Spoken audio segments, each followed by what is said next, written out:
Here we go, one more time. Oh, look, every Sunday fucking night. Here we go. That's an NSYNC song, but it's Sunday night. I get it. Did a remix. I get it. Hi, guys. What's up, you? Hi, Shay. Hey, me. Hey, Brie. That's me. That's you. Welcome to 30ish, all of you. All of you. This guy. Hey, your cousin. My cousin Shay. We know a couple of those motherfuckers. Hello, everyone on the line. What's up, Caddy? Welcome to 30ish. Hi. Hi. How are you, Shay? I'm doing great. That's how we always start the day. Why do you keep trying to rhyme? I'm not. Your name just rhymes with fucking day, and I'm sorry.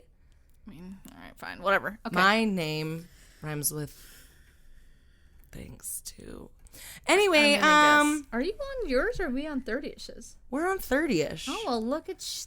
Welcome, everyone. You know what? My I don't need to hear God. that, Michael Mezzer. That's your foul. Who is- But I love you. He's my cousin. Someone's pooping on our my Instagram cousin. Live. It's about Great.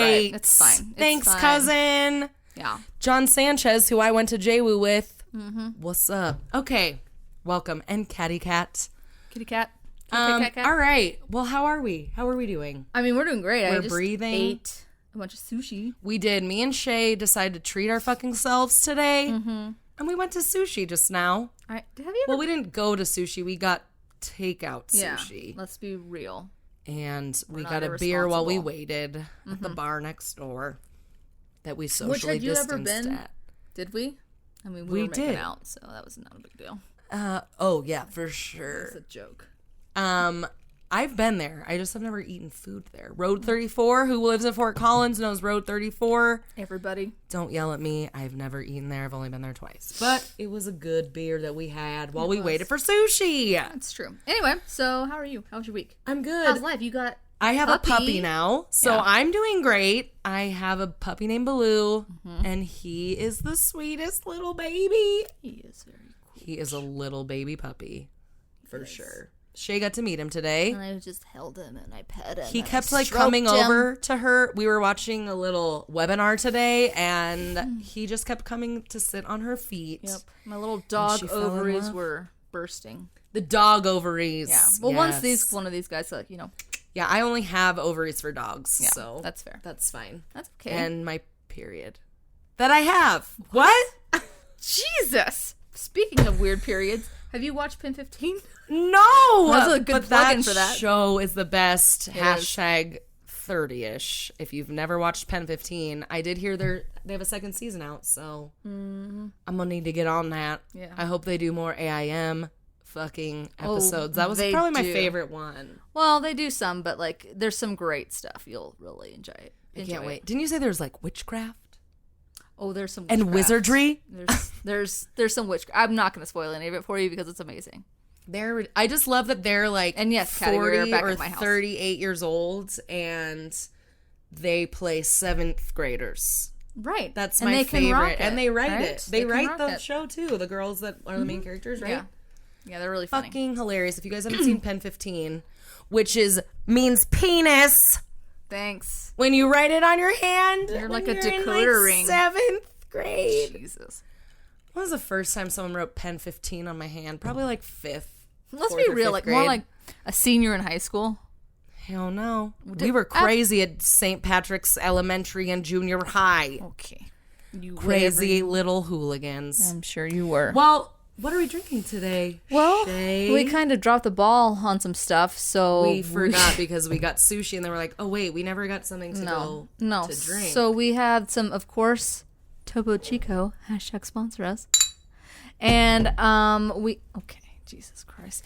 Okay, so do you guys know what it is? oh my word. Anyway, what else do we have? We have Deep Eddy, Deep Eddy vodka. vodka. Oh wait, you didn't do. because we've been doing Deep Eddy vodka because we have a big handle. There we go.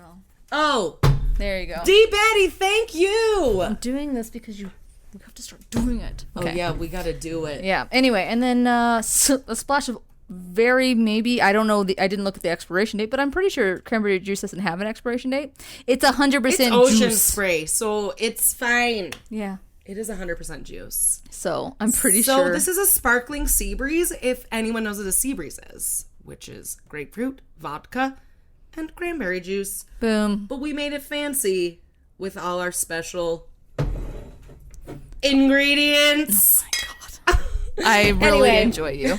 You're my favorite. Good, thanks. You're my starshine. So yeah, that's what we're drinking. And what did we roll this week? I kind of forgot. What did you roll? I mean, I know what I rolled, but What did I roll? I rolled paranormal. So we're gonna Okay. get paranormal, and we're gonna get a little interactive today everyone. on the pod over your ear holes. Yeah, very interactive. Not on the live because you guys gotta listen to the podcast and know what's up. Okay. Anyway, Okay. what'd you roll? I rolled. What You did roll I number roll? 5. What did I roll? You rolled whatever the fuck. I did. Yes, I did. I forgot because I was like my topic that I have. It's like 3 in 1. I call it the trifecta. Shit. Well, we're getting a threesome from you today. Yeah, you are. Threesome you topic lucky dog. special? So put on your raincoats and Get the bucket and the mop for this wop that I'm about to spill Jesus, oh with my God. threesome of topics. And by me, I mean Shay. Yeah, no. Oh, Get a bucket and a mop for that I'm gonna need wet ass pussy. Or the real Can word. we- Have you ever fucking heard that song on the radio? It's like, because it's like every word is wet ass pussy and like get on my dick. Sorry if any of my family members are Well, watching. that's my aunt right there. Hi, Auntie. And I love it's it. a song At by least- Cardi B. I can't help it. At least my cousin was laughing, so it doesn't matter. Okay, good. I know. Yuck is right. That's my aunt. Well, speaking of yuck, shall we, We'll get into it. And aunt, just so you know, we're not just getting Aunt, cut do you just off. call her aunt? Yes, I call her aunt. Yeah, I don't Okay. know. I don't know Hi, why. Aunt. Hi, aunt. That's my aunt Trisha. And Hi, Aunt. thank you, Shane. And that's her son, Shane. And he's like my brother. So It's a family affair on it is 30th talking tonight. about womps, waps. There's no Whoops. M. Wet I ass don't know. mom. Never mind. Anyway, I don't. aunt. I had too much beer earlier. I didn't though. Well, anyway, we're just going on to the next segment. You can tune in next week, and she was very confused last week why we just stopped. So I'm explaining to her, Oh. but So, yes, I've this is our over-explained. It's intro. all done now. Yeah. Thank you, Shane. Womps. Yes, I will ever probably never live that down. So that'll be great. Womp. Stop. Jesus Christ. Get a bucket and a mop for this womp.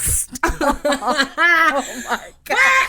Okay, well, should we start our podcast? Well, please, let's do that. Well, cheers. And Boop. We'll see you guys next week, and we'll see y'all after our dice roll when you're listening to the podcast. Is anyone confused by the Instagram live and the podcast? Whatever. Okay. This is what we do, so bye-bye. Now we're here. Are we here? We are here. All right. So what are we talking about today? What are you now talking about today? I'm talking about paranormal, and today I'm going to be talking about tarot cards. Oh. Because that's paranormal, right? I didn't mean to sound like the chef from very- The Little Mermaid. Oui, les poissons. Les poissons, les poissons. Oh, fuck. You know that verbatim. Hee, ha, ha. First I cut off the legs and I pull out the brains. It's something like Oh my that. God. No, I think you I'm nailed a chef. I have to know that song, it. Do you? Shay. Is that what you do at JWoo? That was one of our tests. We had to sing that song. Perfect. Just kidding. We didn't have to do that. That was not a No, that was totally part of the tuition. practical day. That's what they're called. I was like, what were our tests called? in Practicals. Cooking labs. Practicals. Practicals. Practicals. All right, so here we go. Tarot cards. You guys I'm like? Have you ready. Have you ever had a tarot reading done on you? Okay, I'll be real. I wonder if I have my deck around. You should get it. 1 minute.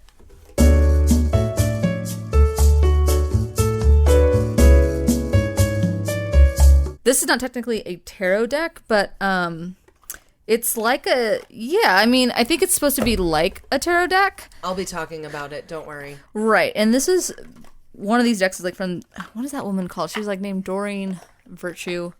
And she was Cleo. She lacked Miss Cleo, but she was like, I'm just kidding. I'm a born again Christian now. So not all of this is the devil's work. Oh. But this one is like, this is more like you pick your, like, if you like pick this card. Nope. Let me find one that I can pronounce. Athena. I can pronounce Athena.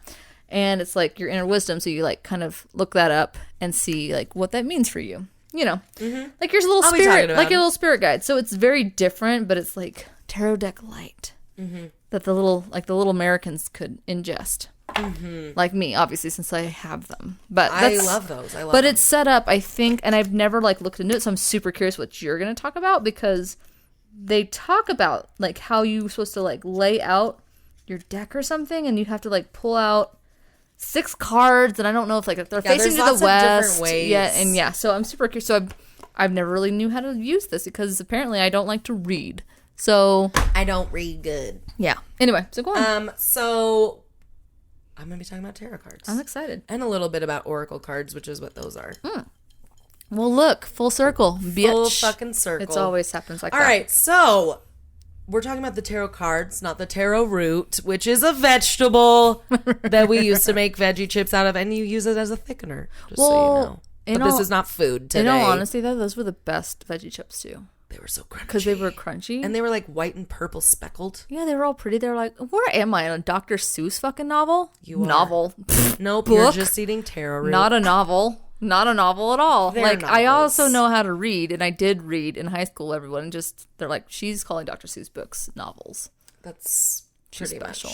Fine. Anyway. So, what does Webster say about what tarot cards are? Well, sorcery. They're playing cards. Traditionally, a pack of 78 with 5 suits used for fortune telling. Okay. And, especially in Europe, certain games. Okay. The suits are typically swords, cups, coins, or pentacles, batons or wands, and a permanent suit of trump, which is a card that outranks all the cards. That's really upsetting. Yeah, and he didn't make up. It gives me chills too. I'm sorry to say that word. Segment. A little sensitive right now. In 1781, a French author named Court de Giblet. Perfect. You sound just like me in every single episode. Gibelin. Oh my God. That's how you say it. He referred to, this is in 1781, he referred to the tarot as a book preserving the pure wisdom of ancient Egypt. Okay. And this was actually the first written suggestion that occult wisdom had been encoded in the cards. So before they were just like playing cards, but this guy was like, they are actually, they're not just for playing. They're ancient wisdom inside. Yeah. Okay. And so, in spite of the fact that they had already been in use for over 300 years. So, I also wanted to talk about the occult really quick because... Just real quick. Just really fucking quick. Because when I think of the occult, I've always thought it was like, oh, it's only like demons and scary, evil things. You think of like the upside down fucking pentagram. That's and you think part of the occult. The fucking goat with the scary horns and yeah. Well, Satanism. Yes, there's definitely demons and evil and shit within the occult for sure. But that's just part of the occult or occultism. And it's various theories and practices involving a certain belief and knowledge or use of supernatural forces or beings. And this kind of shit has occurred in all human societies throughout recorded history. So it's like nothing new. It's not always like... They're only demons. Also, kind of like religion. Who knows? Anyways, crazy. Occult practices center on the presumed ability of a practitioner to manipulate natural laws for his or her client's benefit. And such practices tend to be regarded as evil only when they involve breaking of moral laws. And also, from what I understand, if you're inviting that kind of evil shit, like you should always like, you need to have an intention before you like work with this shit. Like if you're intending to do some weird dark shit with it, then it's gonna attract to your ass. Will. But we're not doing that. We don't do any of that weird keep that shit out of my house. We don't like that shit. No. So, and some anthropologists have argued that it is not possible to make a clear-cut distinction between magic and religion which magic is a principal component of occultism. But technically, like, if you really think about it, you can't really make a distinction between it. And I thought that was pretty fucking interesting because it's kind of true. It's like, well, I mean, technically, religions are forces of, supernatural, things. I mean, God or, whatever your religion is. Like, Right. Anyways, I just thought that was interesting. So let's get back to tarot cards. So they are known as divination cards. Do you know what divination means? Yeah, I watched Harry Potter. Oh, fuck, I forgot. Well, it's the practice of seeking knowledge of the future or the unknown by supernatural means. So not just by reading it from what the government tells you. That's different. That's not the same. That's not the same. So using tarot cards is part of a practice called cartomancy. Oh, which it's like cardamom, but like different. No. You don't use it in a But biscotti? yes, cartomancy. Okay. So practitioners of cartomancy, not a cartographer that makes maps. Oh, okay. They're generally known as cartomancers, which I thought was a cool word. It's kind of a pretty word. You little fucking cartomancer. Come here, you little cartomancer. Card readers or simply just readers, just so you know. And forms of cartomancy appeared soon after playing cards were actually first introduced in Europe in the 14th century. Okay. Just a little fun fact. Fun fact, I like it. To some, tarot is nothing more than woo-woo, and that quote-unquote power of the cards isn't from any mystical source. It just comes from the clever phrases and symbols or pictures on the cards that vaguely illuminate our most complex dilemmas and desires. That's what, mainstreamed. It's just like a coincidence, you know? Which, whatever, who knows? Whatever you believe is fine. But most people unfamiliar with these cards associate them with such activities as fortune telling. Yes. But most of the definitions you find online, or at least targeted to me based on my location and other Google searches. Have you watched The Social Dilemma yet, anyone?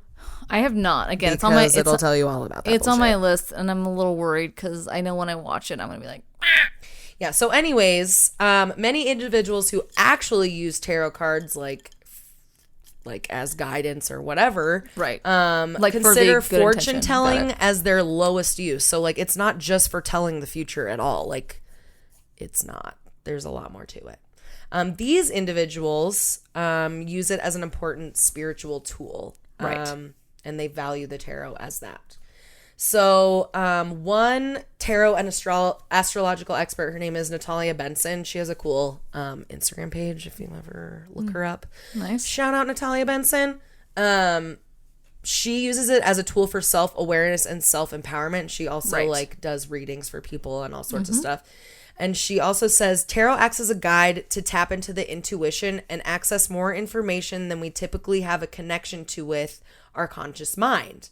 And the tarot is one such tool where we can take a look at what is in there and then reinterpret our relationship to it. For example, perhaps thinking more positively or seeing a situation in our life in a different, empowering perspective. Right. So that's like what a lot of people use it for. It's not just like, this is... I don't know, whatever. I'm going to tell my future. Again, that's how I kind of look at these when I draw one for the day. I might be doing a little tarot reading on you a little later. I'm all about it. So, the imagery of the cards on tarot reflects some of the user's different stories about themselves, and they're used as a guide for behavior and spiritual understanding and an understanding of an individual's place in our universe. Alternative spiritual movements have become far more popular and widespread in the last 30 years, such as tarot cards have become way more popular. Right. And also oracle cards, but we'll talk about those in a little bit too. So only recently have these movements also become a subject of like in-depth study, and people are like actually studying it a lot more nowadays. And the tarot within its modern context hasn't received a great deal of attention from people outside of like different spiritual movements. Right. Because it ain't mainstream to think that these little cards that you're picking are maybe giving you some insight to your life. Oh, you mean how like Jesus is magic? Yeah. Okay, moving on. So today, people use tarot in 3 primary ways. So it most likely began as a card game, but people still play it as a card game in some parts of Europe. But today, most commonly, it is used for divination. And a lot of people even meditate on the cards or use them for just magic. So let's get into a little bit more deeper history of the tarot cards. It's said that they were modeled after these cards called the Mamluk cards, which were like a link between earlier cards from Asia and the development of playing cards in Europe. Okay. And these Mamluk cards were named after their origin in the Mamluk Sultanate, which was an era in Egypt from 1250 to 1517. So this stuff, it seems to be like the origins are a lot older than people think it started, right? Like mainstreamly. So, okay. So they may date as early back to the late 1300s, but many historians say that the earliest decks are from the 15th century. So people don't even fucking know, really. No one knows.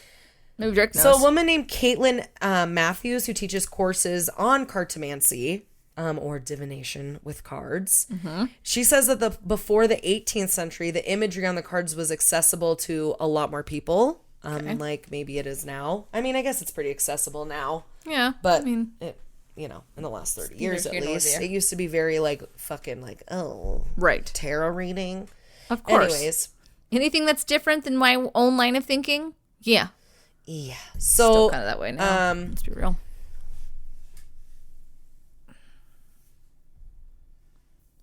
So in the 1500s, the Italians were actually playing this game known as Tarocchi Appropriati.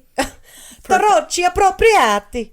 Is that how they said it? Yeah, sure. Yeah, perfect. Appropriati. See, I literally just rolled my tongue, right? I did. don't know how I did that. You don't know how to roll it. I can't, like when I try. You can't just roll it like... But you can roll it when you speak Italian. Like how am I? But you're doing it more like with your lips instead of like appropriate. Yeah. Yeah, I guess anyway. You're right. So, anyways, this little game in which the players are dealt random cards and used thematic associations with these cards to write poetic verses about one another. And it's nice. Somewhat like our wonderful game of MASH. It is like MASH. Do you remember MASH, guys? Oh. Who doesn't Mansion, remember MASH? apartment, shack, house. Yes. Which they did that on Pin 15 this season too, which was adorable. God, yes. It was amazing. Oh my God. Like, fucking how do I MASH. have 900 babies and I live in a shack? And I married Whoever. Paul Walker. Oh, yeah. Oh. He was a top. R.I.P. Yeah, he was definitely a top MASH contender. I think it was JTT for me. It was JTT. And he was probably on there. But then you always had to pick someone, like, not good. Right, but even then I was just like, I was so, like... I guess I'll marry Jim Carrey. Even though I'm 4. He's really funny, so he'll always make me laugh. I loved him anyways. I'm sure you still kind of do. I do. I'm going to meet him someday. You are. We are. So, moving on. MASH, y'all. Not There the we fucking go. show. The fucking real-ass game. The little girl's tarot card. So, the divinatory usage of the cards became more popular, and the illustrations on the cards ended up like they used to have like kind of one set of cards that they would make, but then like more and more people would start kind of like creating their own little not interpretations, but like the illustrations on them evolved to reflect whoever was designing them's like specific intention. So like you can find that in oracle cards now. Like yours are like goddess guidance. Like you can find ones that are like they're eye of the tiger. Everything. I don't know. Yeah, there is. Literally just whipped that out of my rocky. ass. No, my aunt has a couple of different ones. There's like one that's like it's all like tribal stuff, or there's another one I think it's called like the god. It's some other different goddess card or whatever. So there's so many different ways to skin a cat. And then even like certain healers and stuff like make their own for their own Right. like clients. Right. Like based on like how their practice and their Right. teachings are. Right. So, for instance, I also have like some Archangel Raphael cards, and that's just based on like pretty much just because Archangel Raphael represents medicine and healing, right? So, like, it's all about healing cards. Oh, cool. Neato! Neato burrito. Neato burrito. So, the subjects took on more and more of an esoteric meaning over time, but they generally maintain the traditional tarot structure of 4 suits of pip cards, they're called, which are very similar to the numbered cards of a normal playing deck. And those corresponded to court cards and the additional trump cards and a fool card. Damn it. Just so you know. I know, it's like, okay, you obviously like chose that name for yourself back in the fucking day, you little fuckers. Which, I mean, kudos to them. Like, they, like, you know, Trump, we're going, that's ours. Ours! That's me! And they're like, actually, no, these guys, it's mine now. We'll pay for it. It's fine. It's mine, and I'll fucking not pay for it, actually. I mean, what? Jesus I'm joking. I don't know anything. By the mid-18th century, the mystical applications for the cards spread from Italy to other parts of Europe. And in France, the writer Antoine Court de Gebelin Perfect. asserted that the tarot, like I said, was actually based on the holy book written by Egyptian priests called the Book of the Dead. Oh, yeah. But some other people, like, later on were like, no, that's not what it's about. So everyone has different interpretations. Well, again, like pretty much everything in the life that we live. I should just ask the boys at Kismet or Kemet. Yes. Written on the walls. TikToking on the walls. Yep. Don't forget that. So while the tarot is the most widely known deck for divination, it's not the only kind of divination cards. AKA, there's oracle cards, too. Ooh, that's so exciting. So we're going to talk a little bit about the difference in the cards. So the tarot can be an oracle, but the oracle cannot be the tarot, just so you guys know. So, like, a tarot is a form of an oracle because it, like, helps you. So basically what an oracle is like an oracle being. Is that what you're trying to say? Yeah, I had a. So like an oracle being is like somebody that guides you and that kind of stuff. Yeah, that makes sense. Yeah, and these are used as like a way to guide you, right? Which is why a they lot can of be these an oracle, but right. An so oracle just like card isn't part of tarot technically, right? But so if you have like a question in your brain and you can pull some of these oracle cards, you're like, okay, I can use that to kind of guide whatever issue I'm kind of asking these cards right now. Divine coincidence kind of stuff.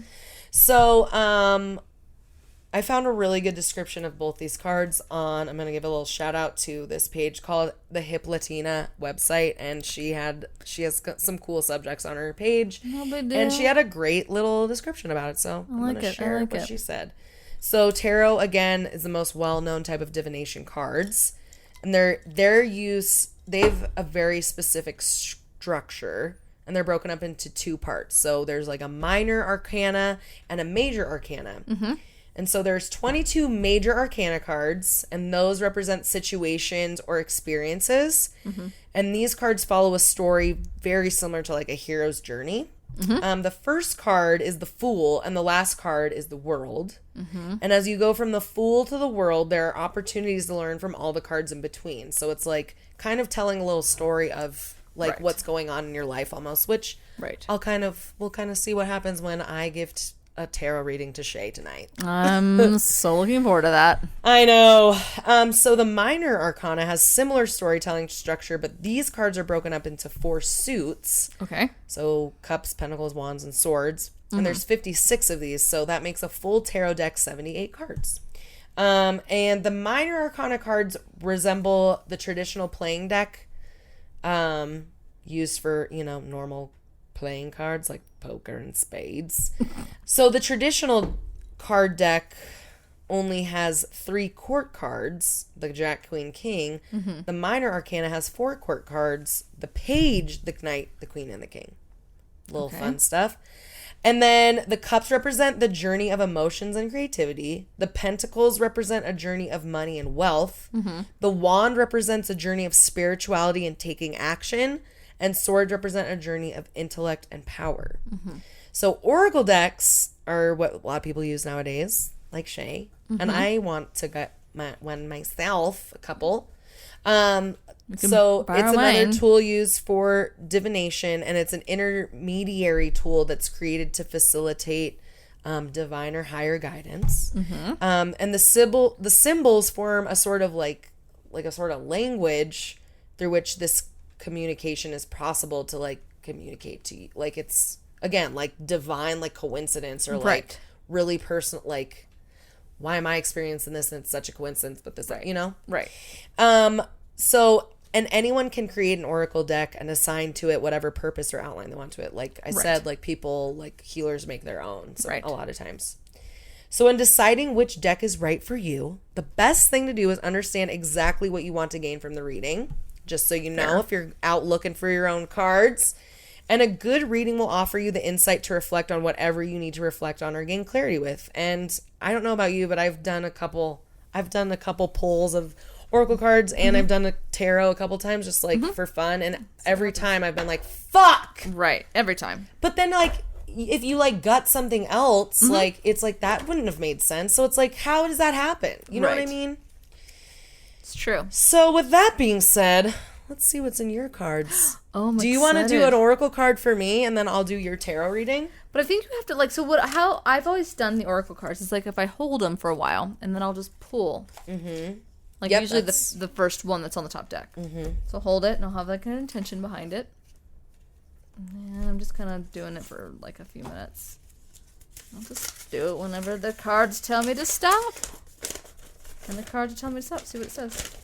Oh, you have like a whole pamphlet. I do. It's in this little... So I'm going to tell you... So I'm using this little tarot. It's like a mini tarot deck. I dig it. But I've literally had it since college, and I was almost 1,000% positive it was my old roommate, Kevin's. Oh. And I actually recently, like... I was like, I still have your tarot card, Kevin, or tarot deck. And she was like... That wasn't... Yes, Kevin is a girl. Oh, okay. She's... Shout out to Kevin. What's up? But I was like, just so you know, I'm pretty sure I have your tarot card deck that you left in your, cause she gave me like one of her old, desk things, and it was in there, and I told her that I had it, and she's like, that's not my tarot deck, and I was like, I don't know whose it is. So I magically randomly have this tarot deck that I have no idea where it came from. Cool. It is really cool. It's like all like retro kind of looking. It is. Interesting. It was $8.95 in the USA, and it's called a mega mini kit. You know, tarot. just for like a gal on the go. Just a gal on the go. So here's what we're gonna be doing, guys. Okay, I'm super excited. So we're gonna hold the deck of cards face down and shuffle through them for about 15 seconds. Me or you? I am. You are. Don't think of anything in particular. Gonna keep my mind clear, focus on shuffling, nothing else. I can't think of anything. Clear. So we'll do our elevator music. Okay. So using the left hand, cut the deck into 4 piles, moving from left to right. So first, let's elevator music. I'm gonna shuffle these for about 15 seconds.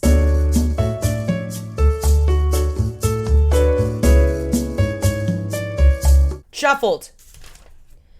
So, using my left hand, cut the deck into 4 piles, moving from left to right, shown below. So cut the deck into 4 cards. Okay. To 4. So left. Okay. Boom. 2, 3, 4. That one's a little small, but that's how it goes. That's just how it goes. If they're not all even, that's okay. Just how it fucking goes. So next we're going to take the top card from the far left pile and turn it face up on the table. Okay. In front of you. Okay. Do I need to use my left hand? I don't know. I'm going to. It doesn't say. Okay. And just so you know, sometimes they're upside down, and that's fine. Don't flip them up right side up because they mean something different when they're upside down. Right. Okay? Okay. So this one is going to be what's at hand. This first thing that we pulled, okay? The Queen of Swords. This is going to indicate what part of our life the reading will address. So it may refer to a situation that is currently causing you concern, a problem you're trying to resolve or will soon face, an area of your life you need to work on improving, or one that will soon bring you great joy. Consider this card an outsider's view, an objective observation. So now I'm doing it for myself. Okay. You can get up. Oh, I can do it for someone else. So my intention was for you. So this is for you. Okay. Perfect. It's in the cards. It's because I'm my intention. I'm a queen, so it's fine. You a queen, bitch. Okay, so now we're going there. to take the top card from the second pile and turn it face up beneath the other card. Okay. And this is going to be past influences. Oh, upside down. Oh, no. And we'll tell you guys everything that His we did. head's off. Uh-oh.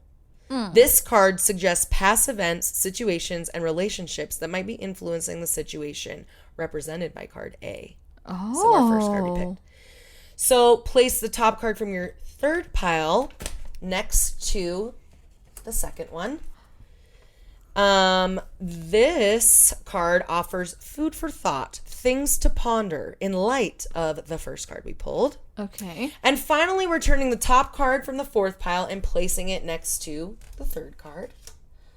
And this card suggests answers or courses of action. All right, Shay. All right. Let's see what's in your goddamn cards. I'm super excited. So, the first card I'm going to tell you about is what's at hand. Okay. What's at hand? That is the Ace of Wands. Oh, I'm super excited. All right, Ace of Wands. Look So how get out my little book. Your little tiny book. Wait, where's the ace? You might have to... Three of Wands, Queen of Wands. Ace of Wands. Here we go. Found it. All right, let's do it. Okay, Shay, are you ready for this? Oh, I'm Ace ready. of Wands. Now is the time for sending out resumes, starting a new enterprise, or beginning a journey. Your strength uplifts those who lack the resources to solve their problems alone. Does that help at all? Does that resonate with you in any way? Yeah, it does a little bit. Okay. All right. Next card is The Knight. the past influences. Okay, the Knight of Wands. A lot of wandies. Yes. Insert a lot of dick jokes. Fucking wands. Fucking You're about to get you a wand. Knight of Wands. Knight of Wands. Here we go. Wandy Wands. Where are you? Okay. The more self-assured you are, the better things will go. Everybody's playing to win, so be prepared for competition. Fight the need to have the final word. Does that help? Yes, it does. Okay, here we go. Come on. The next one is an upside down 13 of cups. Is a V? No. What? No, it's not. 8 of cups. A V is a 5 in the Roman Correct. numerals. Correct. V is a Roman numeral. Let's see what you wagered. Texas with a dollar sign. $1 sign. Simply stunning. Anyways. Good old Okay, fucking what did I say? Trebek. 8 of cups. 8 of cups. Where the cups at, bitch? Mm-hmm. Where my cups? Oh, speaking of cups, we should take a drink. So Okay. wait, also really quick, does it matter that it's upside down? Yes. Okay. Because it's going to mean something different. Okay. So when reversed, it means emotions run high. Let go of situations that no longer concern you. Spend some time and money on the things that make you feel good. Oh, like a Those are a little massage. vague, but whatever. That's a little vaguey, but like, what It's is fun. What is it supposed to be? Like what? That is ponder this. Okay, I mean that's Or- that's just some self care. Mm-hmm. That's just some self care. That's okay. I'll take that. That was the third one, right? Yeah. It offers food for thought, things to ponder in light of the main card. I'll take that. Okay. I'll take that. And the last but not least is the 2, the High Priestess. Okay. And she's upside down also. This bitch is upside down. She is right She's like side a up. goddamn fucking bat. You're expecting things to come too easily. Be careful not to give up right away when they don't. You're feeling a desire to escape, to withdraw into yourself. Shrug off your current lack of focus and work diligently with a didgeridoo. With a didgeridoo. To achieve your goals. Okay. That's fine. And that's the future. That is, yes. Okay. Which they all really make sense for. Yeah. I mean, just certain things. For certain things. Yeah. You like that? I like that. Did that resonate with you at all? It resonated with me. I like it. I mean, that was maybe the second time I drew those because I might have fucked up the first time, but that's okay. That's okay. It's fine. It's all in the cards. It's all in the cards. It was a nice, easy, little tarot reading. I dug that. Very simple, little introductory tarot card reading. I like it. But yeah, so that's the tarot, y'all. Mm-hmm. And that's all I got for you. I like it. It was nice. It's paranormal. It's activity. It's something you can do at a party to impress your date. Bring your fucking tarot cards or chase away out, your date, whatever you're feeling. Start hustling on the streets. Right? With your little fucking card table and your card deck. Your cartomancy behind you. With your Cutterman biscotti.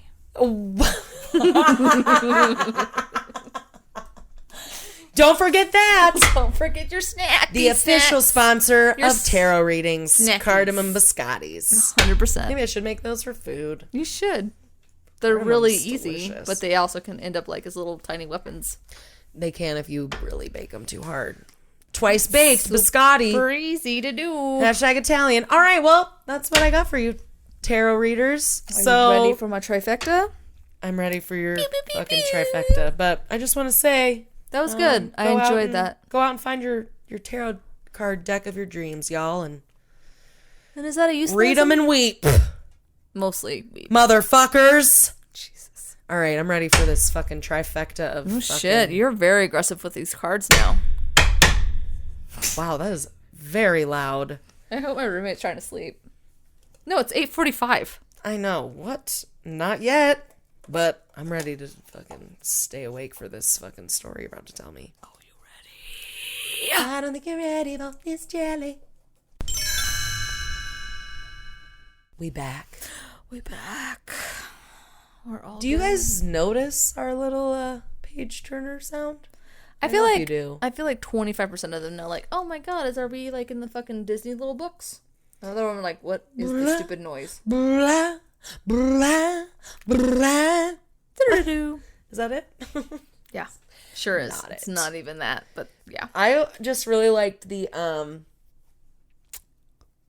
little music board with the different cartoon characters. Where you would pick I would like do fucking like little I had rappies? a Bambi one. Yeah, I would do little fucking beats with them. Like, you would have. That was the Bambi, the exact sounds of the Bambi one that I had. God, I forgot about those. Yeah, they were like these little. They were like they weren't soundboard. They weren't cardboard. Or were they cardboard?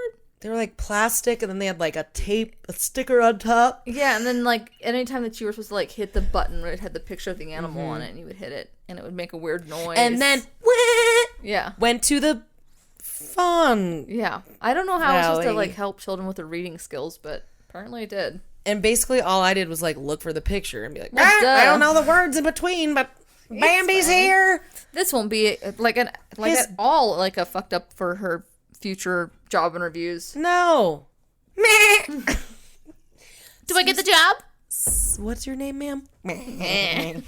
Just okay. And how do you read this this is a little sentence? bit of a spoiler alert, but for pin 15, so anybody that like fucking whatever, put your earmuffs on.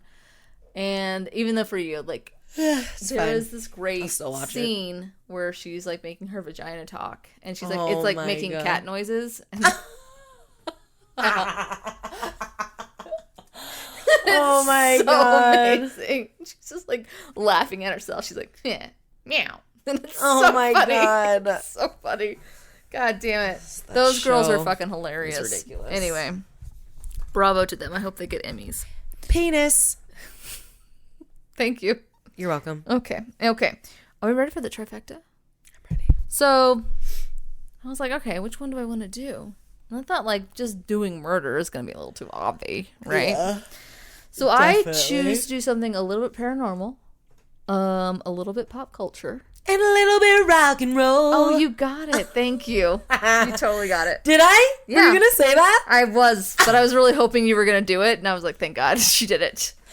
I'm a little bit country. I'm a little bit rock and roll. roll. I don't even. Is that even the tune? Fucking It's Donnie pretty and close. Donny Osmond and Joel. No. Joel. It's a woman. Jesus. Although I'm an asshole, and I was like, "Is Kevin a Debbie? girl?" It's Debbie. fine. Is it Debbie? Kevin. I've never met a girl named Kevin until I met Kevin. Well, good for Kevin. Kevin's the coolest. She sounds like the coolest. She had fucking tarot cards she didn't even know about.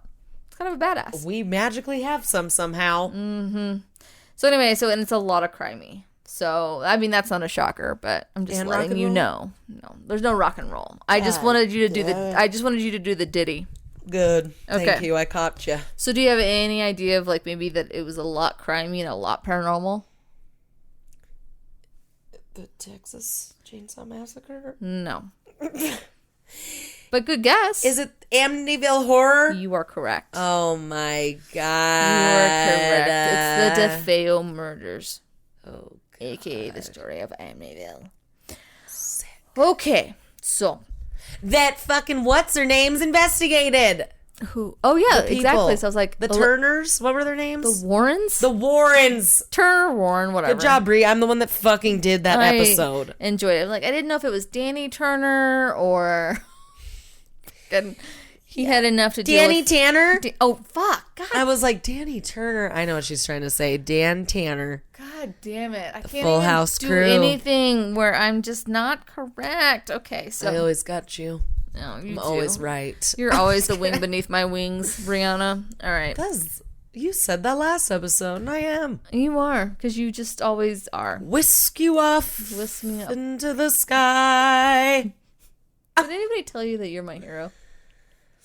Yeah, they all say that. They all Shay. say that. I knew it.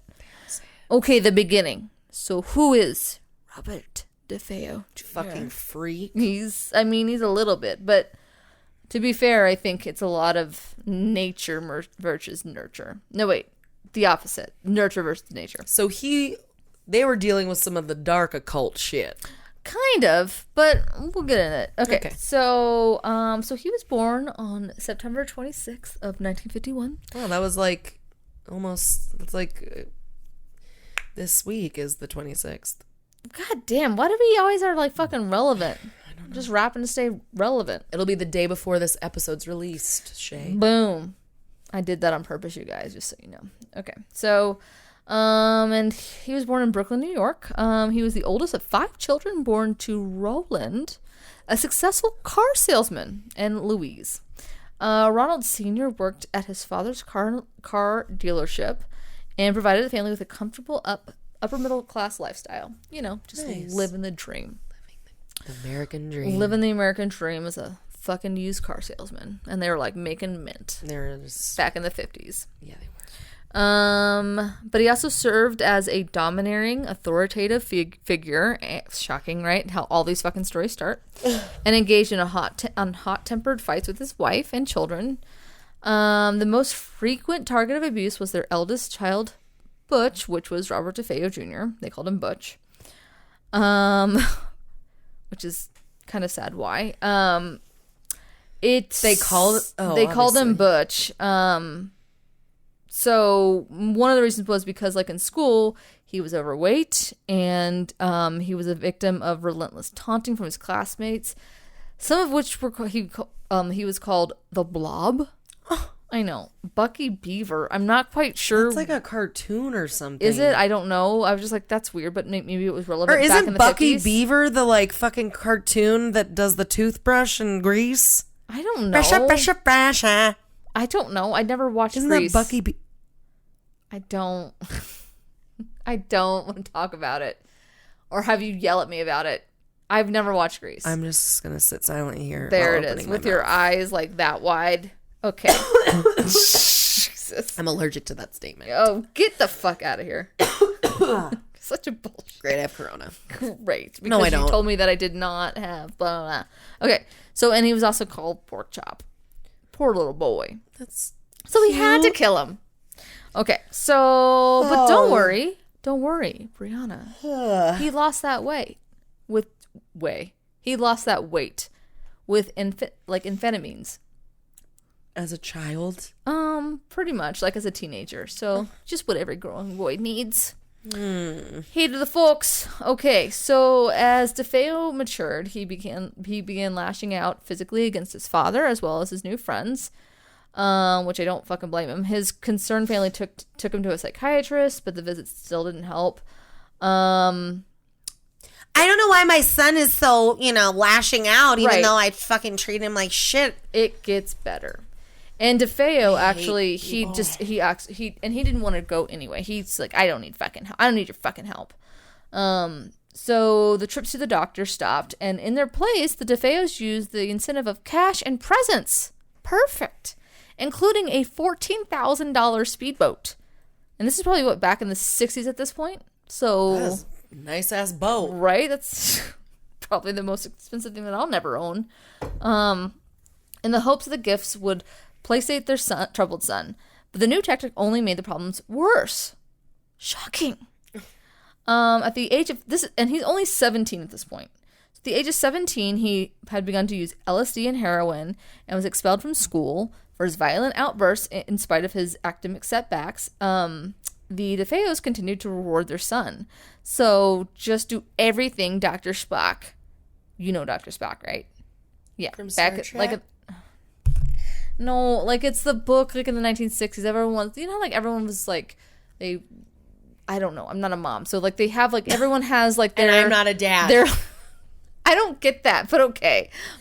It was a mistake that I said that. Okay. Clearly not a dad. No. Or a parent. But whatever. You are your puppy parent. But anyway. So Dr. Spock, I believe, was a book, or Mr. Spock, or something Spock, was I think a baby book back in the 50s or 60s that people, like, lived by. Like, it was, like, their little baby Bible. Ew. So that was my way of referencing it. It went over your head, so we're going to move on. From Star Trek? Perfect. So anyway. I was so excited because I was like, yes. I know that reference. That's great. I don't. So, yeah, so just pretty much what they were doing was rewarding the bad behavior. It was like what to expect when you're expecting, but like back in the day. Right. I think they just fucked had up. Weird shit to like, don't, like if you let the baby, I think there was some weird shit in there. Definitely shake your baby. Right, definitely. And then put it in a container. But make sure you put air holes in it. Make sure you put cellophane just around the head when you put it in the microwave. Okay, so anyways. Yikes. Hashtag Dr. Spock. Don't. Anyway. He's coming for us in the afterlife. Get away. Jesus. Okay, so where was I? Okay, so yeah, just rewarding bad behavior, which again we all love to see in supermarkets today. Sorry. At the age of 18, DeFeo received a prized position at his grandfather's car dealership with little to no expectations. He also earned a weekly stipend from his father, regardless of attendance to his job performance. He received a stipend regardless that he showed up to work or not. So he could work fucking 80-hour weeks, or he could work 8 minutes a week. So he was like, very enabled to be a 100%. fucking scum of the earth. 100%. Got it. Right. So, anyway. Hashtag future influencers. What? Okay. DeFeo funneled the salary into like a brand new car. Another present from his parents. I worked hard for this. Mm-hmm. Like, this is mine. Like, he's like all fucking flexing it, and they're like, it doesn't make a difference. Like, you can't flex it if you don't buy it. And he's like, whatever. I'm gonna buy new friends. It's fine. So he also funneled money into something else. Right. He also funneled money into guns, alcohol, and drugs. So perfect combination. Great. Great. Just all great. So DeFeo's strange behavior seemed to only increase with time. He threatened a friend with a rifle during a hunting trip. Then later that day, acted as if nothing had happened. It's fine. I thought you were a deer. Friends. Like, you need to like not be so sensitive. Jesus. Don't take it so personal. You're so stupid. It's just a joke. God. So dumb. It's just a gun. It's just a gun. God. Okay, so he also attempted to shoot his father with a 12-gauge shotgun during a fight between his parents. Well, his dad deserved that. Just kidding. DeFeo pulled the trigger at point-blank range, but the gun malfunctioned, so it didn't go off. His surprised father ended the argument, but was left stunned by the confrontation. I mean, like, a little bit stunned. My dad would be like, so you're gonna leave and you're gonna give me all the fucking stipend money and you're gonna go fucking figure it out. And like, he's just joking. Won't have a beer, son. Like, it's fine. Wow, classic. Right. So that's at least 2 incidents. And they were like, he'll grow out of it. It's just, he's a young buck. He doesn't know. So in 1974, DeFeo, feeling irritated by what he believed as a meager salary. Again, something he didn't even have to show up for, but he was like, I'm not getting paid enough. This is bullshit. Like, do they not what a special man. Do they not see me like straight at those pamphlets over there? Fucking assholes. I don't know why he talks like that, but it's fine. He does. Anyway, so he plotted methods for embezzling money from the car dealership. In late October, the dealership entrusted him with the responsibility of depositing more than $20,000 to the bank, which... Here, you just almost shot me. Can you deposit this $20,000? Thanks, son. I love you. Right? And the guy that's obviously, he's irritated about a salary that he does, again, at a job that he doesn't show up for. And this is, like, a guy that has proven to be, like, the employee of the month for, again, showing, like, for probably 20-hour work weeks. So, but, like, here's $20,000. Like, maybe this will help him feel a boat of confidence. Give him this cash. We need to and help see him what more. happens. We're doing such a great He's just job. Misunderstood. Hopefully he'll procreate more and make 40 more of him. Anyway, so what did he do? DeFeo planned a mock robbery with a friend, agreeing to split the money evenly with his accomplice. Awesome. So, much to my surprise, actually, the plan went off like without a hitch. Like it went fine. They're like, all right, we did it. Until the police came to the dealership to question him, and instead of calmly answering officers' questions, DeFeo exploded into rage. First mistake. When police, suspicious of DeFeo was lying, asked him to come to the station to check out mugshots of possible suspects, he refused to comply. Second mistake. So he wasn't, like, hiding it very well. He was like, I'm not doing that. I'm not doing any They're of like, this. Okay, but, like, do you want to come down to prove? No! Okay. What would you like to do? No! Like, that's pretty much what he was doing, which was great. So, Ronald Sr. began to... This is the best part of the research for me. This is the moment, right here, is when he suspected that his son had committed the robbery. No shit. Like, I am no detective, but I think my son might have done it. You think? But you guys are fucking dumb parents. Oh, yeah. But when he I don't understand that. Like, you have, like, 5 more of them. Like, I don't understand, like, why this one? Do you need to... Just let him go. Let him figure himself out. So, but when he questioned his son about his lack of cooperation with police, DeFeo threatened to kill his father.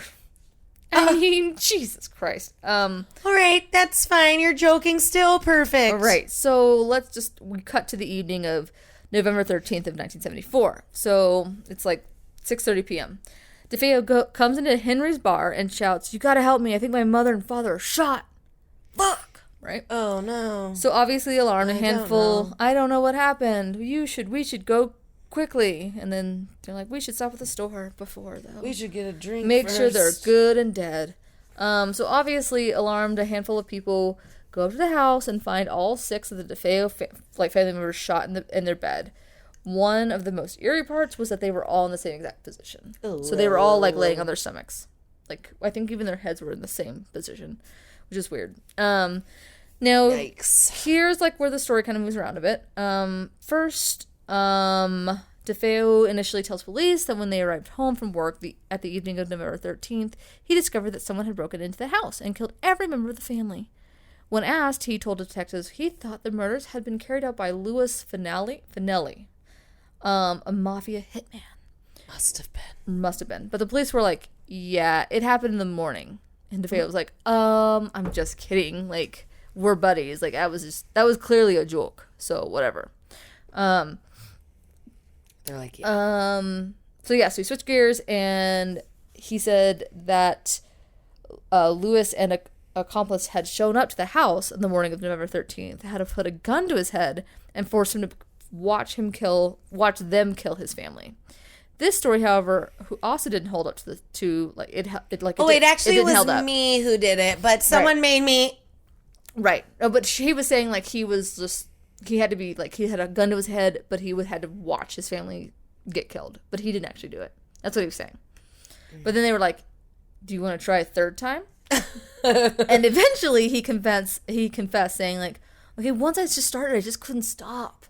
It went so fast. You know, like a fucking, like an M&M, and you're like, I'm just going to have one. That's how he was saying it. Probably not really. I'm an asshole. You can't just have one. You just can't have one. Actually, you could have 0 You could have, and fucking get some help. You could have none and go have a bag of carrots. Make a better choice. You could definitely do that instead of kill your whole family. Yeah, just make a better choice. Just eat a bag of carrots. Just make a better snacky choice. Oh my God. Please don't come haunt me. Okay. What is happening over there? It's me putting on a hex. Okay, thank you. Yeah. So he Isn't that what they do in Hocus Pocus? They like walk down the street. Is that? Oh, you were sounding like the Ace Ventura. I did. Yeah, you did. It was amazing. So I mixed up my 90s movies. It was amazing. It was the greatest mix-up ever. It's like a nice amok. Again, the best Sarah Jessica Parker. I get the Sarah's mixed up all the time. Best role. Okay, so he did admit to shooting his family at I wrote that really weird. So he finally admitted shooting his family. Using a like .35 caliber Marlin rifle from his secret gun stash. Secret one. I don't know what his non-secret one was, but whatever. Secret garden. Right. Right in his secret garden. Perfect. He ain't coming near my secret garden. Underneath Colin's chair. Okay. He entered Oh no. He entered his parents' bedroom and shot them both while I slept. Is that the boy the wheelchair's name? So he said under his chair. His name's Colin. If no one's seen The Secret Garden, you better fucking get out and watch it. That was a lot of 90s references in 45 seconds. While he's screaming his head off. Mary! Oh my God. Mary! It made me so uncomfortable, that little boy. I don't Jesus like it. It makes Christ. me feel gross inside. Hashtag nostalgia. Oh, God. Okay, so... He turned around. He did. Not physically. No. I mean, he did. Like, they In turned his him around in chair. his chair. Yeah, that's true. But then he walked, and he was all cute and doing somersaults. Yeah. Oh, yeah. Because he stopped fucking crying all the He time. did. And he was like, and built his strength and his self-worth. He did. He started from the bottom, and then he was there. He was all good. Started from the bottom, now he's here. Okay, here we go. DeFeo. So he shot his parents, and he shot them both while they slept in their room. He then entered his brother's room, shooting them both in their beds. He entered by shooting his... He was 17? He was 17. He ended by shooting his sisters point blank in their bedrooms. Fuck, dude. All the murders took place within 15 minutes. So he just was like, which the biggest thing is what they don't understand is which actually 2 seconds, I'll go into that. So DeFeo had then showered, dressed for work, and collected the bloody clothing and the murder weapon in a pillowcase. He dumped the evidence in a storm drain on his way back to the dealership at 6 a.m. Upon arriving at work... In a storm drain. Classic, right next to Pennywise. Okay, so upon arriving at work, DeFeo called home, pretending to not know why his father hadn't shown up. Saying he was bored.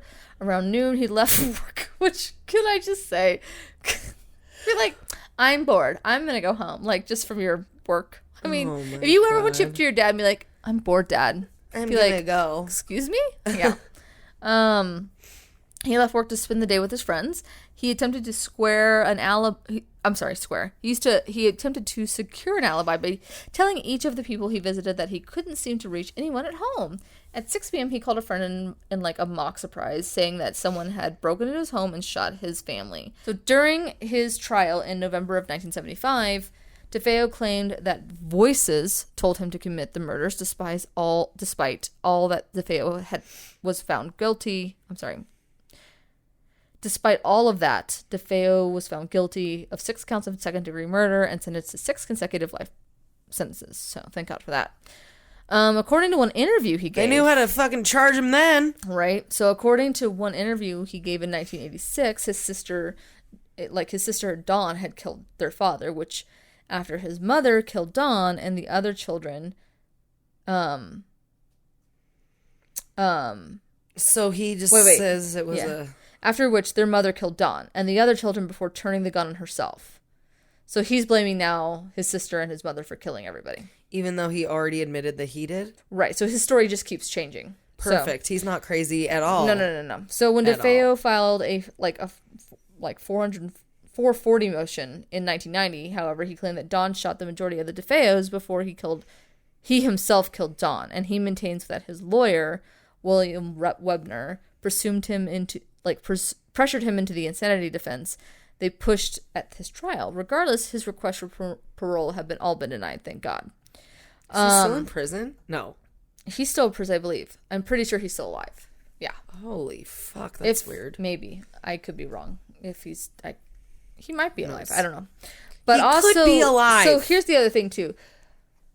The police officers, like, they did kind of toy with the story of maybe there was a second person involved, and maybe like they thought a long time like it was actually DeFeo and Dawn that killed the entire family together, and then DeFeo ended up turning the gun on her and just shooting her. No, the sister Dawn. So because they're like, how does it make sense for all of the family to be in the same position? It doesn't look like they got up at all. Like, there's no struggle, there's no anything on their bodies or anything. It just looks like they were all just like laying there and not moving. And how did he go, if he acted alone, how did he go and shoot 6 rounds of like in their like at them and nobody woke up? Yeah, it doesn't make any sense. No. So they thought for like a little bit, like maybe he's telling some truths. I don't know, like maybe Dawn actually did, kill the family with them, and then he had a change of heart and he actually just ended up killing her too, and then just kind of staged her body.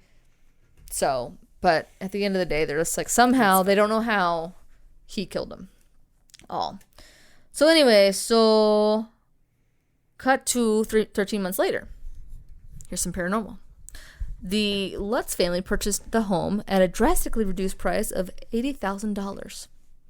And it was like a huge mansion house. Right, it was massive. So this is Connecticut? This is Massachusetts. Somewhere on the East Coast. It's somewhere on the East Coast. And this was due to the murders. So Virginia. I don't know. Wisconsin. West Virginia. Just some good old resolve, and that will just lift that blood right out. Just remember to blot. Don't scrub. Thanks, Shay. You're welcome. Just some handy dandiness. Okay, so they even got their old furniture for $400. And the rumor has is like that all that furniture, it wasn't exactly the same spots as it was the night before, like the night when everyone died. Right? Gross. That freaks me out. Ew. It's so nasty. But it was only for $400. So like this was like way above like what they could ever afford. All the like the Lutz kids were so excited because it was like it had 2 stories. It had like a little, I think like a little boathouse, and like so it was just beyond their wildest dreams, right? So anyway. Oh yeah, I remember the boathouse in the movie. Yeah. I don't think I watched that one. I did hear a rumor like it's a really good one. He actually purposely to stay in character, and so he could actually authentically yell at these kids. Is that he stayed away from those kids purposely on set. Fun fact. And so he wouldn't get attached to them. What a dedicated man. Mm-hmm. So he could yell at some children. Mm-hmm. I dig his acting choice. Okay, so the Lutz family claim they experienced supernormal, not paranormal, but supernormal activity. They only lasted 28 days in the house. Mr. Lutz actually wrote a book called The Amityville Horror, a true story. Because if you didn't put the true story at the end of it, like it was clear. It was just not true. It was just a novel. A novel. A Dr. Seuss book, if you will. Where he claimed the following happened. I guess the Dr. Seuss. God damn it. I'm such an idiot. You're not. Okay, so stepfather George Lutz had a history Stepfather George. I don't know why I said it like that. He had a history of dabbling in the occult. The Lutz family claimed the dark occult. The Lutz family, not like we just dabbled. That's true too, and that's the other thing is like like you were talking about, like they all are umbrella under that same notion and that same kind of demonic, like, right? Like it's just like no, and like paganism, they can be like no, they actually stole that shape from us and they just flipped it upside down and like called it their own. Like that's some bullshit. So the Lutz family claim to smell strange odors, see green slime oozing out of the walls. Oh my god, that's fucking weird and fucking weird. And like what? And not out of just the whatever, but out of the keyholes as well, and experience cold spots in certain areas of the house. When a priest came to bless the house, he allegedly heard a voice scream, "Get out!" He told the Lutzes to never sleep in that particular room in the house. Just don't sleep here. Yes. The rest of the mansion will probably be all right for you. Yeah. But it's fine. Just don't sleep in this area, this like square area. So George would wake up around 3:15 every morning, and apparently that is supposed to be like some spiritual bewitching hour, right? And that's when my puppy was waking up. Was he? Well, it's been at 3 a couple times. He's just telling him to go away. So, good little guard dog. And he would go out to check the boathouse. Later, he would learn that this was the estimated time of death of when the DeFeos were killed. Oh my! 3 in the morning? Yeah, it was estimated they were shot at 3:15 in the morning. So that's why that's significant. And no one even heard this shit? No, because I guess like maybe back then like they weren't so close together. That's true. The It was kind of houses. on property. From what I remember from the Hollywood blockbuster. Which one? But we'll get to that. The house was plagued by swarms of flies despite the winter weather. Ew, what? Right? Kathy had vivid nightmares about the murders and discovered the order in which they occurred and the rooms where they took place. So that's where they got that information. The Lutz children also began sleeping on their stomachs in the same way the dead bodies of the DeFeo murders had been found. This is all what he claims in the book. This is just what he claims in the book. And in the movie. And in the movies. Kathy would find a sensation as if being embraced in a loving manner by an unseen force. It's nice. George discovered it's nice. It wasn't loving. George discovered a small hidden room around 4 feet by 5 feet behind. I remember this in, I think, The Conjuring or one of those movies. Behind shelving in the basement, the walls were painted red, and the room did not appear in the blueprints of the house. The room came to be known as the Red Room. The room had a profound effect on their dog Harry, who refused to go near it and cowered as if sensing something ominous. Oh, the doggies. So I do remember seeing that. I think it was in The Conjuring where it was like they found a little room, and I think it was like one of the boys' playroom, and I think they just boarded it up when they were selling the house. The Conjuring's different. But it was Conjuring or The Conjuring 2. It was one of those that they actually do. It's where they go with the Warrens, and they go and that's the Lutz. That's the same house. It's the Amityville house. So I believe so. I could be wrong, but I know it might be based off of that story though, without it actually being Omniville, or Annieville, however you want to pronounce it. Because that one was like a house in Rhode Island. Right. So I think it was based off the same thing. But the Warrens thing, still helped these people also or something. Correct. Correct. Yeah. So George discovered a small hidden... Oh, sorry, I already said that. Okay. There were cold spots and odors of perfume and apparently poop in areas of the house. Perfume and poop! Poopy perfume. They were just like, I took a deuce and I gotta like put some perfume over it and some cologne. They're like, they start with the nasty smell and they're like, well, maybe we'll get one. This will be good. It just smells like nasty... kind of weird, like when you like shitty perfume, like when you like overly spray like fucking air freshener over your poop. Yeah, you're just like bathroom. It just makes it smell like poopy Febreze. I don't understand. It's not okay. Yeah. So and there was poopery sponsor us. That'd be a good one. 100%. Wow, that was a deep truck. It was. He's a billowy one. So there was no wind drafts or piping would explain the source of why there would be poopery anywhere. So while tending to the fire, George and Kathy saw the image of a demon with half of his head blown out. It was burned into the soot in the back of the fireplace. Again, these are all things that they're just claiming in the book. The Lutz's 5-year-old daughter, Missy, developed an imaginary friend named Jody, a demonic pig-like creature with glowing red eyes. She's nice. It's like Jody, babe, but freakier.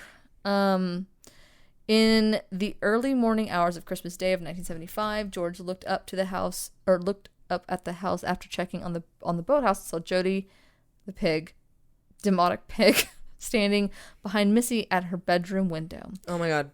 When he ran up to the room, he found her asleep with her small rocking chair slowly rocking back and forth.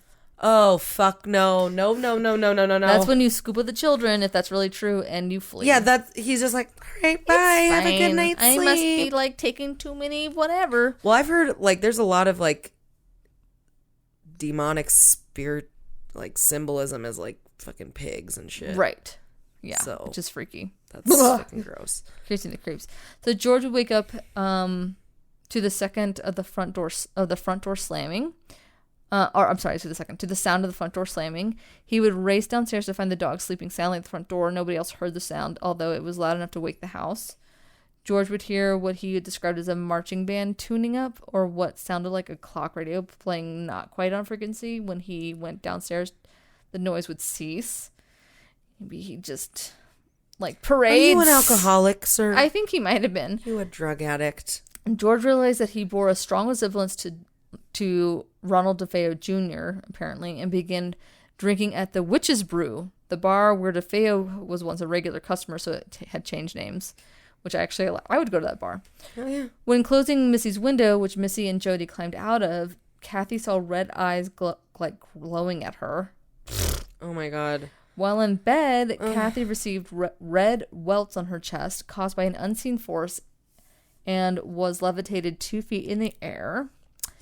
Cool. Not. That's not cool. I do not think that's cool. Right. So locks, doors, and windows in the house were damaged by an unseen force. Cloven hoof prints, attributed to an enormous pig, appeared in the snow outside of the house on January 1st of 1976. Oh, nope. Green gelatin-like slime ooze, essentially, from ooze from walls in the hall and also from the keyhole, we've already said that, in the playroom door in the attic. A 12-inch crucifix hung in the living room by Kathy, revolved until it was upside down and gave off a sour smell.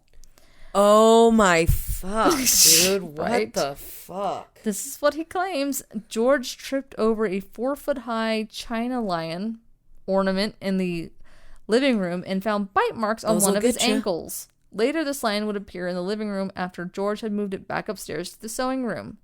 Pretty sure he was drunk half the time. Okay, so George saw Kathy transform into an old woman of 90.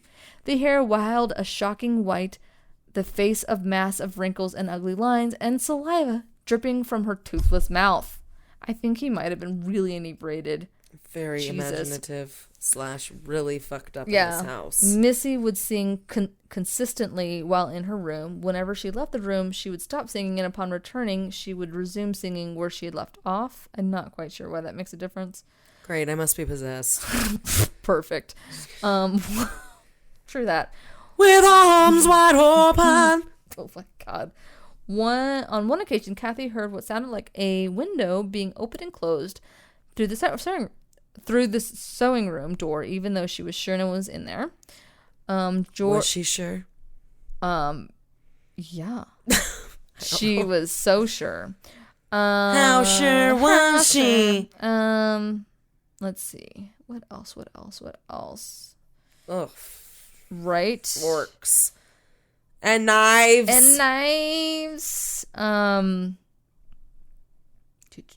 Okay, so on the night of March 6th of 1976, the house was investigated by Ed and Lorraine Warren. What? Hashtag, I wish we knew what fucking episode that was. Okay, this is... I don't remember the name. There is an infamous picture. Very random. Right? There is an infamous picture that they took of the boy with glowing eyes, which I'm sure you know this picture. I'm sure you told us about it. It was thought to be the spirit of John Matthew DeFeo, who was 9 years old at the time of his death. Other less paranormal explanations, it was an accidentally captured image of a member of the investigation team. Who was a child. Who fucking knows, right? They say, it can be super faked, it can be whatever. They can just hyperimpose whatever. But I disagree with that, but okay. I mean, it was a pretty freaky looking picture, but many question the validity of Lilith's story. After telling their story, George and Kathy took a lie detector test to prove their innocence. They passed.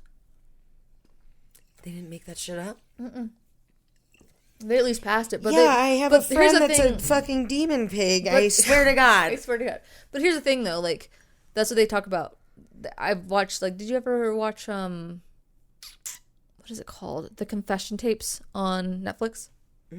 Oh, it's a good murder mystery thing, and they talk about that and how they do lie detectors and all this kind of shit. And they're like, well, lie detectors work up to a point. If a person really does believe, like, this is truth and whatever, they're not going to show any tension in their body.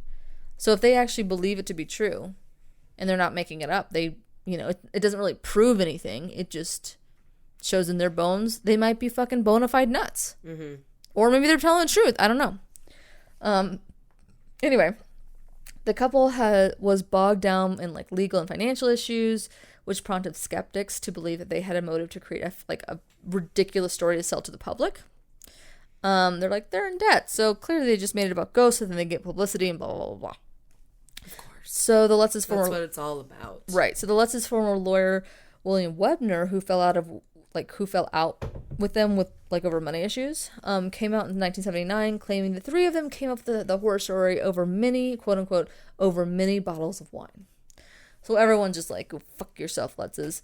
There have been next to nothing reports of, like, from any other tenants. After they left that house, there have been, like, next to nothing reports of, like, paranormal activity. Not a one. Mm-mm. Oh, weird. But Ed and Lorraine Warren found some shit, right? Right. They said they found some stuff, but it wasn't, like, not to what, like, the Lutzes had found. So the Amityville house still stands with a new address. It officially That'll help. They officially sold in 2017 in February to an undisclosed owner for $605,000, which was $200,000 less than the original asking price. It has been, like, previously owned by 4 other families since the murders, one of which had the address changed to 108 Ocean Avenue. Well, that sounds nicer. Which their house originally stood at 112 Ocean Avenue. So they're like, just put a couple numerals off 12 there. is the mark of the devil. It is. It is marked off. It's marked off, like, off market currently. Also, at some point, one of the owners switched out, like, so you know how, like, they have the little eye windows? So they switched those out. So they just put, like, little rectangular ones in there. To just avoid people looking for photographs. So, people from Amityville don't like to talk about it. They rarely give on-camera interviews. So they would much rather just, like, they just want it to go away, essentially. So you'll never see, like, when they're doing documentaries, you'll never really see a lot of residents doing, like, interviews and shit. It has inspired, so with the pulp culture, it's inspired 12 books. No, I'm sorry. I think it was 9 books and 12 movies. Wow. 12 movies? Mm-hmm. Holy shit. I just thought there was the one with Ryan Reynolds. Yeah, no, there's 12, which I don't think I've ever watched. Again, I think the only ones that I've watched is either one of the Conjurings, whatever one that was associated with that house. And it could have been, it might be called something different than the Conjuring, though, too. So, anyway. I know that the first one is it might have been the second one, I don't know. Or the second one, isn't the second one about the doll? I think I don't fucking know anything. So the film spanned from 1979 up to the present day. So the films, most were straight to video releases, which we all know we like those. Don't. With only 4 films reaching wide releases in theaters. Like, so that was the Amityville Horror in 1979, the Amityville 2, The Possession, which might be the doll one, Amityville 3D, and the Amityville Horror, which was, I think, the Ryan Reynolds one. Okay. So the last little fun fact I have, it's, like, super random, kind of light. So sometime after the birth of Mark, one of the DeFeo's sons that was shot, Louise decided to leave her husband for reasons that remain unclear. To get his wife back, Big Ronnie decided to put his writing talents to good use. Needing to express his love for his wife, Big Ronnie co-wrote the song The Real Thing, and in 1963, jazz great Joe Williams recorded the song to his album titled One is a Lonesome Number. So that was... What? Yeah. So, that's crazy and random crazy? As fuck. Mm-hmm. What song is it? One is a Lonesome Number, and it was inspired by that song. What was his song? He's called Big what? Ronnie co-wrote a song called "The Real Thing," The Real and in Thing. 1963, jazz great Joe Williams recorded. So he actually recorded that song and titled it "One Is a Lonesome Number." Oh my gosh, how funny. Funny until they died. Yeah. They're like, this is a great person to fucking It's true, and that's model my song after. that's the end of my story. That was quite a horror. It was quite a horror. But the horror and horror, horrifying. It was great.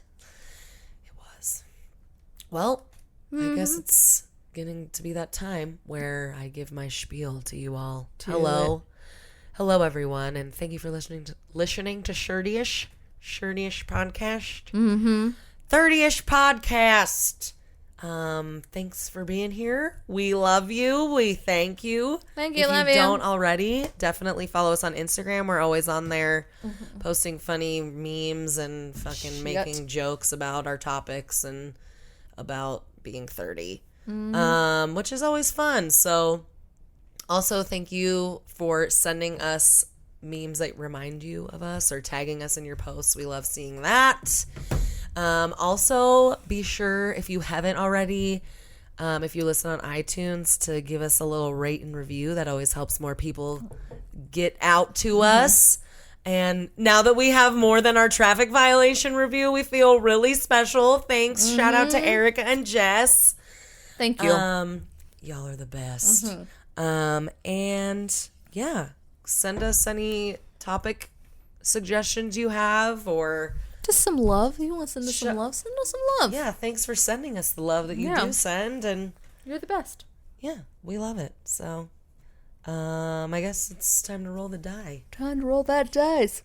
Move that bus. Move that bus. I'm gonna fucking move this bus into my fucking bed and go to fuck to sleep. Me dose, girl. Me dose. Oh, excuse me. Get All right, here she goes. Here she goes. Didn't fall off. That's Paranormal. paranormal. Sweet. Have we gotten what our numbers are? Yeah. Almost. 4. That's Food That's or history? That's history. History or her story? Or Just which kidding. Story. Or Yes. which story? Or I don't know. Which story? Whose knows? Of a lovely lady. Who was bringing up 3 very lovely girls. There you go. All of them had hair of gold, like their mother.